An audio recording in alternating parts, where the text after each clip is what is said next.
Akamsi, paten. Salam kepastian hukum, Kepastian. kemanfaatan dan keadilan. Sedap.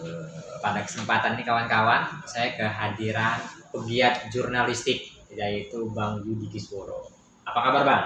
Alhamdulillah baik. Alhamdulillah baik. Sebenarnya sih lebih tepatnya penggiat media sosial. Pegiat media sosial. Oke. Tapi paham nih ya tentang jurnalistik ya. Kebetulan berprofesi lah di situ. Profesi di jurnalistik. Iya. Berarti kalau berprofesi di jurnalistik ada media-medianya ya. Ada. Oke. Ada media. Berarti untuk masalah tulis menulis ya kan paten lah pasti ya. Iya dong. Akamsi paten. Akamsi paten. Oke kawan-kawan, kesempatan ini saya dan Bang Yudi Kisworo ini akan berbincang-bincang tentang bisnis media di era revolusi industri 4.0 atau revolusi digital. Karena apa? Sekarang ini di era 4.0, di era revolusi industri, semua itu ada di tangan. Dalam artian tadi, semua orang itu ngeliat gadget aja gitu Bang ya. Pokoknya semua ada di dalam genggaman. Semua ada di dalam genggaman. Nah, orang pingin cari yang praktis-praktisnya. Iya. Kalau dulu tiap pagi minum kopi baca koran, kalau sekarang gimana Bang? Berubah mindset dari cetak ke gadget baca. Ke Tapi online, ya? saya pernah ikut sekolah jurnalistik Hmm. itu secara digital kemarin itu. Pak Dahlan Iskan, Iya, Dahlan Iskan. Begawan, Mantan Menteri ya, BUMN dulu iya, ya. Begawan itu Begawan media. Hmm. Jadi memang media cetak itu nggak bakal pernah hilang. Ya kalau di kita itu kasta tertinggi di jurnalistik, ada pasarnya sendiri. Siapa? Jadi tadi media cetak itu ada seperti itu, tapi tadi lebih ditekankan sekarang di era digital, anak-anak milenium, anak-anak generasi Z ya kan yang lahir 2000-an itu lebih suka yang praktis online Ya. seperti itu Bang ya. Tapi tidak menghilangkan substansi itu ya. Ya tetap. Tetap ya Bang ya. Oke Bang Yudi, sebelum lanjut nanti lebih mendalam tentang bincang-bincang kita, saya mau tanya dulu, kesibukan Bang Yudi apa lagi nih selain jurnalistik? Banyak ya? Kesibukannya mau yang mana dulu ini? Nah, bebas lah, apa aja boleh Bang. Tebar pesona, iya nggak? Terus di luar jurnalistik, Iya. ikut jadi tukang lipat. Nah, Tukang lipat undangan secara ini loh, bukan apa kalau iya. istilahnya kalau ini tukang bener-bener tukang lipat undangan. Siap. Terus ya sedikit-sedikit ikut foto ya, hobi kali. Foto model ya. Iya, kalau mau butuh model siap. Siap bisa ya. Model apa dulu? Apa dulu tapi. Oke Bang Yudi, lanjut kita Bang. Tentang masalah perkembangan media di era digital.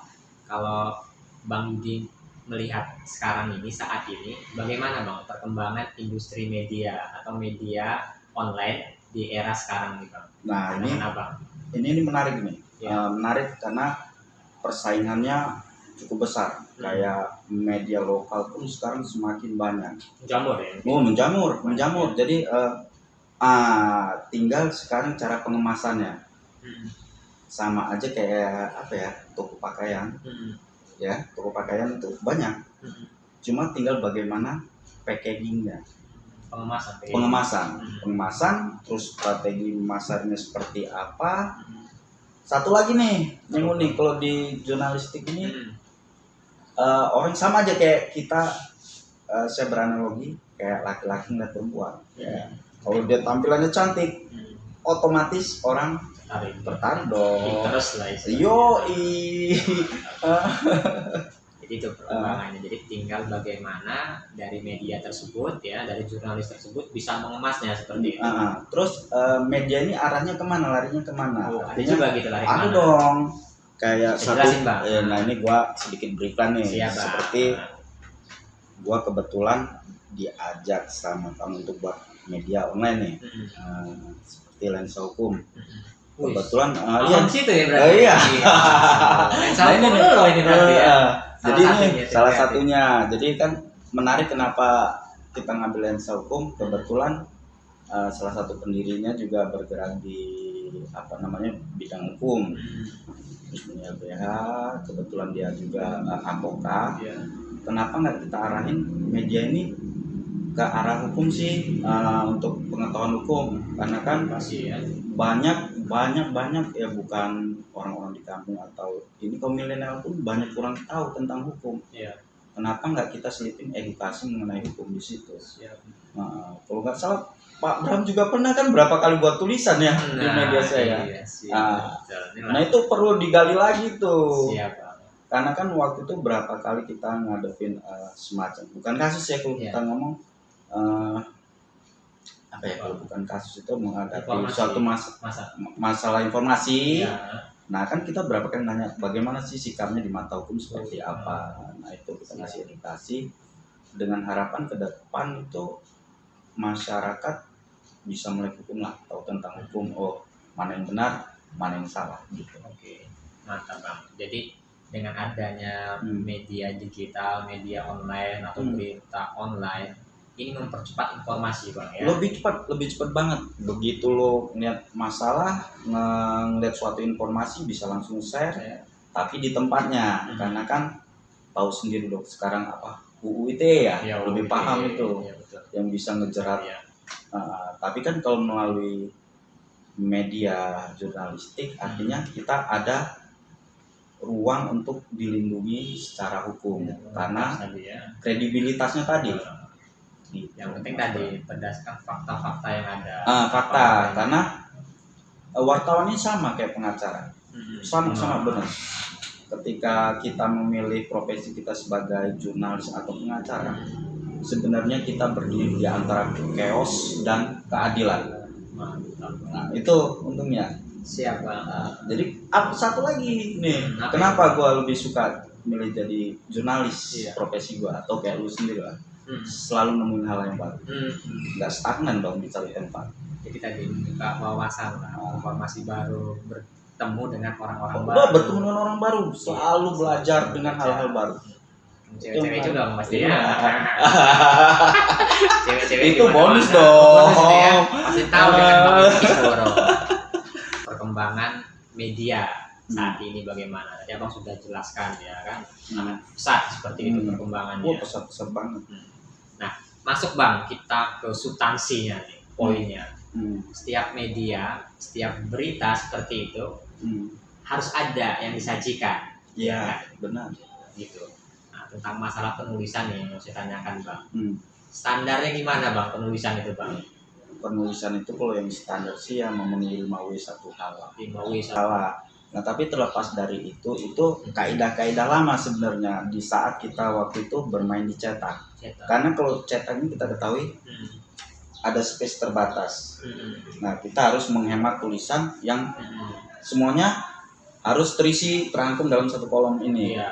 Tapi ketika di era digital itu nggak ada batas dong tulisan.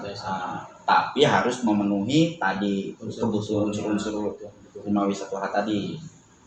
Dari segi penulisan ini juga sama kayak pengacara tadi, gaya berbicara lah, seperti seninya berbicara. Artinya gimana cara ngebuat kita menarik si pembaca ini untuk tertarik dengan tulisan kita. Bisa dicontohin Bang, yang menarik seperti apa dari awalnya ya kan menarik nih dari poin atas, bisa. Poin tengah, poin bawah seperti itu. Ini kata Bram Pima tentang Angel Elga. Angel Elga. Dari judul orang taunya yang diterjemahin dalamnya beda. Kadang kebanyakan seperti itu. Tapi nggak apa-apa, misalkan atasnya judulnya dengan dalam sedikit berbeda dan seterusnya. Nggak masalah, selama dia tetap sarinya itu tetap tentang yang kita tulis tadi. Ada Angel Elga-nya. Nggak apa, tapi kan mengenai Angel Elga, tapi entah bahasanya tentang tetangga Angel Elga, itu kayaknya nggak masalah. Terus Bang, tentang masalah penulisan Bang, apalagi yang harus diperhatikan? Karena tadi mengingat sekarang saat ini setiap pendidikan itu harus menekankan budaya literasi, menulis, membaca, menganalisis. Jadi itu kan itu setiap ya kan di tingkat pendidikan harus mau anak itu membaca. Dari membaca biasa, melihat, mendengarkan, membaca.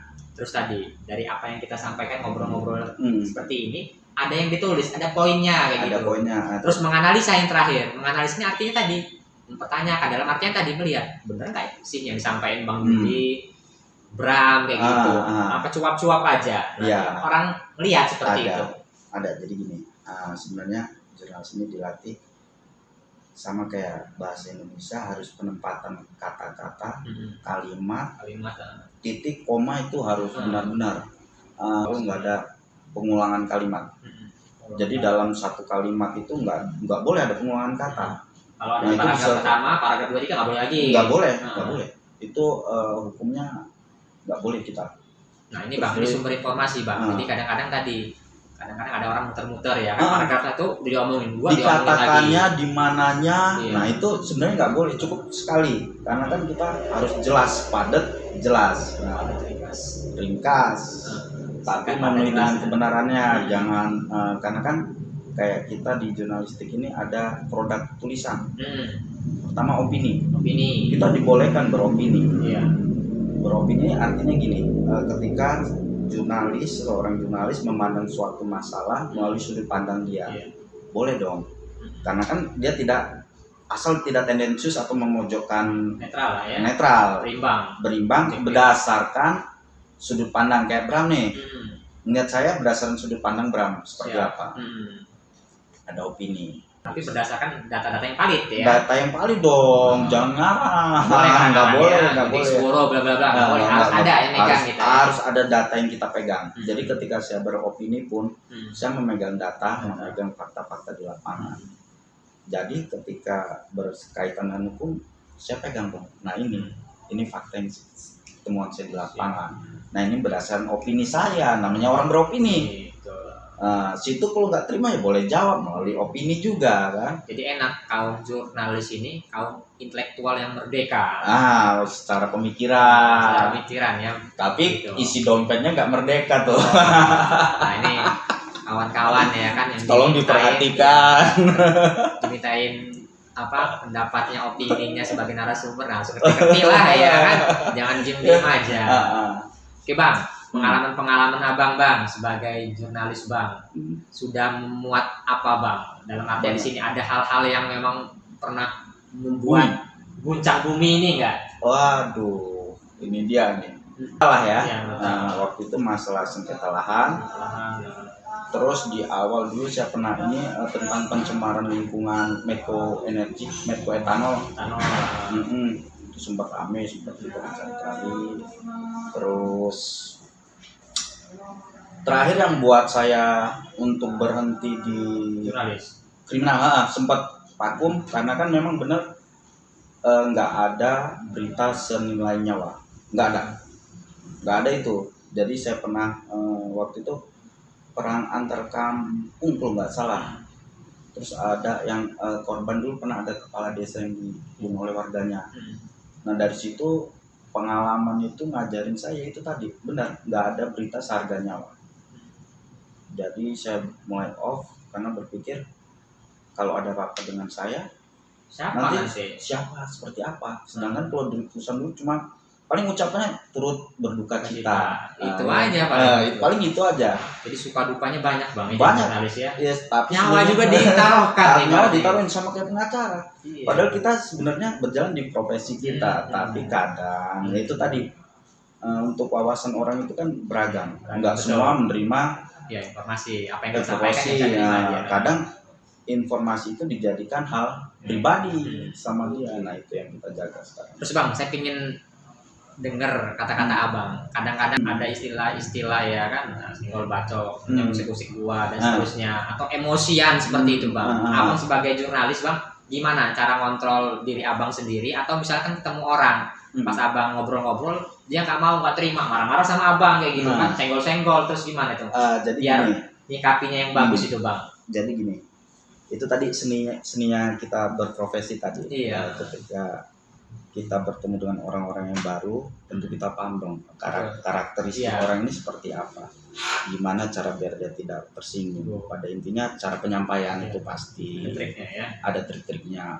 Terus ketika kita bertanya itu ya kita harus memposisikan diri kita lah. Kira-kira ini bakal menyinggung atau tidak. Paling begitu aja menurut saya. Terus ya jaga jarak itu perlu. Biar lepas gini kan kena gitu ya. Masih ya betul, itu perlu kita jaga juga sih soalnya. Kadang-kadang tadi Bang, kalau di dunia lapangan, saya bilang dunia lapangan, ya, jurnalis ini ya kan, kadang kita harus hati-hati seperti itu. Ada hal-hal yang tidak terduga, jadi kita harus waspadai seperti itu. Artinya gini, kita harus sebagai jurnalis, terus sebagai pengacara juga gini, harus membedakan mana urusan pribadi, mana urusan profesi. Oke, berarti nggak boleh baperan loh. Nggak boleh baperan. Jadi kayak lu sekarang ngomongin gua, konteks lu di mana nih? Iya betul juga. Pribadi atau secara profesi? Kalau saya objektif Bang, mau nanya tentang masalah jurnalis Bang, informasi. Abang kan pegiat jurnalis tadi katanya kan. Nah saya pengen ngulik-ngulik apa aja ilmu yang bisa dibagikan sama kawan-kawan yang melihat ini Bang. Iya, kan saya nggak ngalamin pribadi dan seterusnya enggak. Pengen informasi seperti informasi itu. Satu. Jadi begini, profesi jurnalistik ini sama seperti wartawan. Ini satu, selalu menemukan hal yang baru. Kedua, ketemu dengan orang-orang baru. Ketiga, nggak ada sekat. Mau lu temu pejabat, mau lu temu kaum milenial, mau lu temu apa famos lah istilahnya, orang terkenal itu ya sama. Karena kita selalu begitu kita temu dengan APH, kita jadi kayak seperti APH. Nah, bertemu dengan musisi, ya kita jadi musisi. Jadi tadi ya sama sederajat, jadi nggak terlalu yang berlebihan. Nggak terlalu berlebihan. Nah, minimal. Terus yang kedua, yang pasti yang pasti selanjutnya itu mempermudah akses. Iya. Mempermudah akses itu. Oke, Bang Yudi, lanjut kita Bang berbicara tentang bisnis media di tengah revolusi digital. Nah, sekarang ini tadi Bang berbicara tentang market, berbicara tentang branding, seperti itu. Jadi setiap media punya branding masing-masing, punya market masing-masing, seperti itu. Nah ini menarik juga ya. Jadi media ini gini, sasaran ini apa sih? Pasar ini yang mau incer apa? Kalau kaum milenial, ya harus banyak mengarah tentang milenial dong. Tentang konten-konten milenial. Pemuda. Gitu. Kalau dia politik, ya harus banyak konten politiknya, harus banyak dekat dengan politisi, dengan legislator, birokrat lah, pemerintahan ya. Kalau pemerintahan ya dalami tentang pemerintahan sendiri. Jadi untuk strategi pemasarannya itu tadi, media ini mau diarahin kemana dulu. Kalau kita ke istilahnya banyak ke pertanian, ya banyak pertanian, jangan melenceng ke hukum, ke ini, nah itu malah bingung sendiri nanti. Jadi harus disekat-sekat juga ya?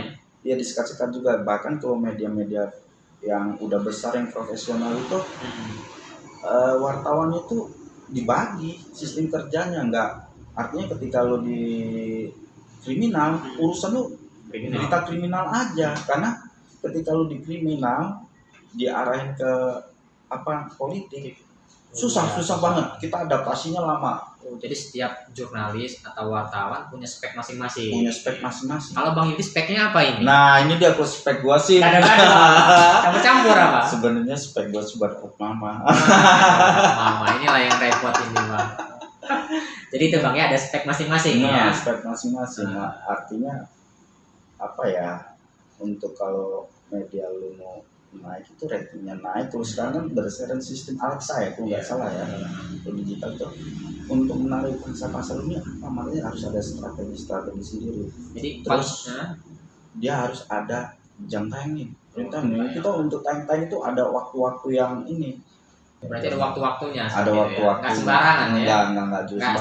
Nggak tergantung mood si jurnalis ya kan, dan seterusnya ya. Media. Kecuali gini ya, kejadian kan ketika ini nggak bisa kita elak kita, karena kan nguber deadline, karena takutnya gini, ketika kita berita itu kita nantilah, sedangkan ini berita kejadian, kita bisa kalah cepat dengan media lain, bisa disebut plagiat juga kadang-kadang, copy paste nanti. Nah itu ngerti juga Bang, kadang-kadang tadi satu media ke media lain sama isinya ya, kayak gitu.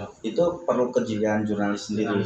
Jadi ada kita dihadapkan misalnya tentang ini kayak hukum acara perdata. Kalau pengacara yang jeli, dia bisa mengambil dari angle yang berbeda. Sama kayak kita juga, bisa ngambil dari sisi yang beda.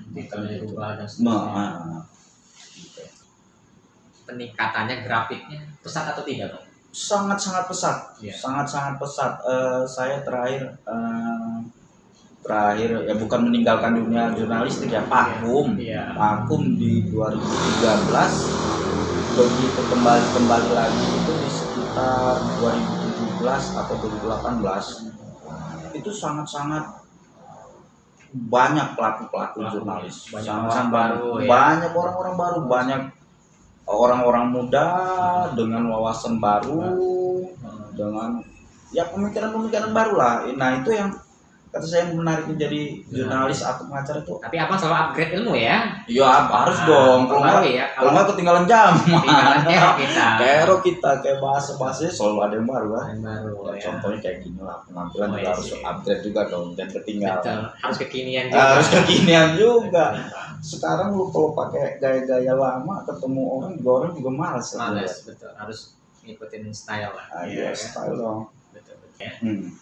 Oke Guys, masih di channel Bram Figma. Untuk kawan-kawan yang menonton video saya bisa subscribe, like, dan share. Satu subscribe dari kawan-kawan ini sangat berarti untuk saya untuk meningkatkan kredibilitas tadi. satu subscribe dari kawan-kawan ini sangat meningkatkan eksistensi saya. Semua pas eksistensi. Paten Nggak apa-apa, Bang, ya? Iya. Izin. Biar saya tetap semangat ini Nah, buat iya video buat kayak gitu. konten kan Konten, siapa iya. tahu bisa ngulas tentang yang lain Lain. atau balikin lagi ke audiens maunya Audiens. siapa nih yang mau gua Iya. kulik nih. Boleh nih kawan-kawan komentar ya kan. Ah. Tolong untuk di channel Bram Figma undang ini, Oh, undang ini. boleh Boleh ya? itu, boleh itu. Komentar-komentar gitu. Komentar ini sangat berarti untuk saya dengarkan seperti itu. Salah satu strategi pemasaran Iya, itu. marketing. Biasa ini. Bang, terakhir Bang, ini sudah banyak kita bincang-bincang ya kan, ngobrol dan seterusnya. Semoga ini bermanfaat nantinya, Bang. Iya dong. Harus Terakhir Bang. Hmm. Harapan Abang selaku pegiat jurnalistik ya, seorang jurnalis apa Bang untuk media di Lampung Utara bisa maju, bermanfaat dan seterusnya, Bang. Jadi harapannya ke depan gini. Pembaca-pembaca itu diberikan edukasi, lebih mengetahui tentang apa yang sedang terjadi di saat ini, terus lebih bijak dalam membaca suatu berita, jangan menelan gitu aja, artinya harus ditelaah dulu kebenarannya, dilihat dulu namanya kebenarannya tadi. Terus harapannya juga sama kawan-kawan wartawan yang lain juga, harapannya ya lebih inilah, artinya mengedepankan kaidah-kaidah atau etik jurnalistik. Jangan kadang ya itu tadi yang saya omongin, wartawan seperti bilah pedang. Kalau ada yang salah pegang bisa jadi salah guna itu senjata gitu. Itu bincang-bincang dengan Bang Yudi Kisworo selaku pegiat jurnalis. Gue sumpah juga biasanya nanya, ini ditanya loh. Sekali-sekali Bang ditanya Bang ya kan. Biasanya lo tadi ngoceh-ngoceh dan seterusnya ya kan. Sekarang gantian Bang ini Bang. Kayak gini rupanya diinterogasi sama pengacara ya. Oke kawan-kawan. Semoga podcast kita hari ini ya bisa mengedukasi kawan-kawan dan pastinya bermanfaat. Iya. Ini slogan saya Bang. Salam kepastian hukum, kemanfaatan dan keadilan. Wassalamualaikum warahmatullahi wabarakatuh. Waalaikumsalam.